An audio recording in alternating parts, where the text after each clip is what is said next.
তবে একটু দেরি করুন, দুনিয়াটা ঘুরে আসে। আবার মুখটা বন্ধ করেছে, বন্ধ করার পরে এরকম গুনগুন গুনগুন করে আওয়াজ হচ্ছে। তো খানিকটা পরে মুখটা ছেড়ে দিয়েছে, দিয়ে বলছে গোটা পৃথিবীটা পাক খেয়ে এলাম, কোথাও জিবরাইলকে দেখতে পাইনি। যদি জিবরাইল হতে হয়, হয় আপনি আর নয় আমি। বুঝে আসছে? মানে রাখাল ছেলে, মূর্খ ছেলে, তার যদি জ্ঞানের দৌড় এতটা হতে পারে, আদার্স যারা শিক্ষিত ছিল তাদের কতটা দৌড় হয়েছে। বলার উদ্দেশ্য যে আমরা যে দুনিয়াতে সময় কাটাচ্ছি, আমরা আমাদের জ্ঞানের দৌড় এত বাড়িয়েছি যে ধ্বংসের একদম কাছাকাছি চলে এসেছি। তার নমুনা আপনারা দেখুন, পৃথিবীতে বিভিন্ন জায়গায়, ফিলিস্তিন থেকে দেখুন, হামাসে দেখুন, বিভিন্ন জায়গায় দেখুন, আপনাকে আফগানিস্তান থেকে শুরু করে সব যেন সমূলে ধ্বংস হয়ে যাচ্ছে, এক অপরের মারধর করে শেষ করে দিচ্ছে। কেন না, নিশ্চয়ই কিছু তাদের মধ্যে ভুল বা অন্যায় কিছু হয়েছে, না হলে কোরআনের কথা মিথ্যা হয়ে যাবে। কোরআন কি বলেছে? জাহারাল ফাসাদু ফিল বাররি ওয়াল বাহর বিমা কাসাবাত আইদিন নাস। জলভাগে এবং স্থলভাগে যা কিছু ঘটে মানুষের কর্মফলে ঘটে। আমরা হয়তো কোনো একটা দেশকে দোষ করছি, যে এই দোষ খালি এই গরিব বলো বা এরা মানে ক্ষমতায় কম বলে খালি এদের মেরে যাচ্ছে। কিন্তু আমরা নেগেটিভ দেখবো না পজিটিভ দেখবো সেটা দেখি, আমাদেরটা আমরা দেখি না। ভাই, ফিলিস্তিন মুসলিম দেশ তো, তাহলে আল্লাহর গুণগান থেকে, আল্লাহর স্মরণ থেকে দূরে সরে যাওয়ার কারণে আল্লাহ নিশ্চয়ই এই মুসিবতটা এনেছে। কি বলেন? না হলে এত বড় মুসিবত আসতে পারে না যে বাচ্চা থেকে শুরু করে আর বৃদ্ধ মা, নারী আর বয়স্ক থেকে শুরু করে মরে পাটবন ছুটে গেল। মনে হয় ফিলিস্তিন খালি হয়ে গেছে, এমন পরিস্থিতি। এত মার মেরেছে, যারা নেটেতে দেখছেন বা খবর টবর রাখেন।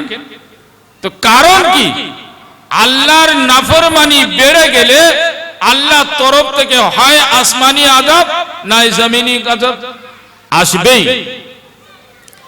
তো সেই জন্য তো জিবরাইল আলাইহিস সালাতু ওয়াস সালাম যখন ওই বাচ্চা জিনটাকে পরীক্ষা করলো, রাখালটাকে দে, আর কোথাও উনি আর না ঘুরে সোজা আল্লাহর কাছে চলে এসেছেন। এসে বলছেন, আল্লাহ আপনি যা বলেছেন একদম সত্য কথা। এত জ্ঞানের দৌড় বেড়ে গেছে যে এত মানে জ্ঞান যে আপনার নাফরমানি করতে কোনো দ্বিধা হচ্ছে না।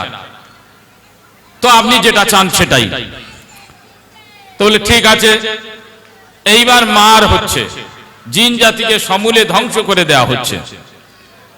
এমন সময় ওই বাচ্চাটা সেজদায় পড়ে আছে।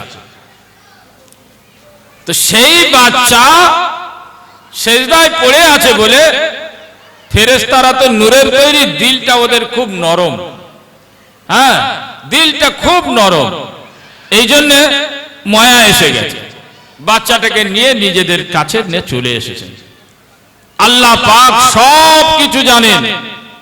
এই বাচ্চা বড় হয়ে কি করবে না করবে সবকিছু আল্লাহর জানা আছে। তার সত্ত্বেও আল্লাহ কিছু বললেন না, বলে ঠিক আছে নাও তোমরা তোমাদের কাছে রাখো। ওই বাচ্চা বড় হচ্ছে, আল্লাহর ইবাদতের মধ্যে মগ্ন আছে। এত ইবাদত এত ইবাদত এত ইবাদত করতে রইল যে গোটা আসমানে কোন জায়গায় সেজদা করতে বাকি নাই, জমিনের কোন জায়গায় সেজদা করতে বাকি রাখেনি। এত ইবাদত করেছে, করার পরে ফেরেশতাদের মধ্যে সবার ঊর্ধ্বে সম্মান হাসিল করেছে। ফেরেশতাদের সবার নেতা হয়ে গেল। চলছে নিজাম, চলছে। এমত অবস্থায় আল্লাহ তাবারক তাআলা মানুষ সৃষ্টির স্বপ্ন দেখছেন। মানুষ সৃষ্টির স্বপ্ন দেখে ফেরেশতাদের নিয়ে বসেছেন। তো ফেরেশতাদের নিয়ে বসেছেন, বলছে ও আমার ফেরেশতারা তোমরা শোনো, আমি একটা নতুন কিছু করতে চলেছি। বলে কি? বলে আমি একটা প্রতিনিধি তৈরি করতে চাচ্ছি, সেটা মাটির তৈরি হবে। তখন ফেরেশতারা সবাই বলছেন, তার সঙ্গে সর্দার উনিও বলছেন যে আল্লাহ আপনি মানুষকে সৃষ্টি করতে যাচ্ছেন, ওরা আপোষের মধ্যে মারামারি করবে, কাটাকাটি করবে, হানাহানি করবে, গালগালামত ইত্যাদি গুনাহ, নাচ গান, থিয়েটার যাত্রা ইত্যাদির মধ্যে মেতে থাকবে, আপনার ইবাদত করার সময় পাবে না। আর এই জাতি আপনি তৈরি করতে যাচ্ছেন। তো আল্লাহ ছোট্ট করে বললেন, ক্বালা ইন্নী আ'লামু মা লা তা'লামুন, ও আমার ফেরেশতারা আমি যেটা জানি তোমরা জানো না, আমি যেটা জানি এটা তোমরা কেউ জানো না, অতএব আমি যেটা করতে চলেছি এটা আমাকে করতে দাও। আল্লাহ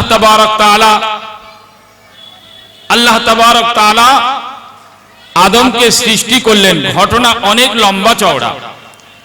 আদমকে সৃষ্টি করলেন, সৃষ্টি করার পরে আদম যখন মাটিতে মানে মূর্তি দাঁড়িয়ে আছে, ও মাঝে মাঝে ওর ভেতরে ঢুকে ঢুকে দেখছে যে কি পার্স দিয়েছে, কোথায় কি করেছে। ও এখানে কলিজা, এখানে হিপ্রিন, এখানে কিডনি, এখানে লিভার, সব ঘুরে ঘুরে দেখছে। দেখে কোনটা টিপে ধরলি মানুষ জব্দ হবে, ও সে ছকটা এঁটে নিচ্ছে, নিয়ে আছে চুপচাপ। এখন তো পুতুলে তো কোনো জীবন নাই, নড়ে না। তো আল্লাহ তাবারক তাআলা আদম আলাইহিস সালাতু ওয়াস সালামকে জীবন দান করলেন। দেওয়ার পরে হাত পা নড়ছে, কথা বলছে, মাথা নড়ছে, আমার আপনার যেমন পরিস্থিতি তেমনই হয়ে গেল।